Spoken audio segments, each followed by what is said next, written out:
Nama saya Irgi Valian, kelas 5A, nomor urut 14. Kali ini saya akan menjelaskan apa itu hewan ruminansia. 3. Hewan ruminansia adalah sekumpulan hewan pemakan tumbuhan yang mencerna makanannya dalam 2 langkah. 3.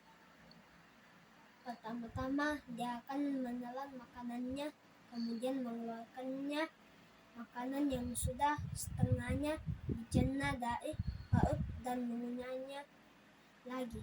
Ya. Contoh hewan ruminansia adalah sapi.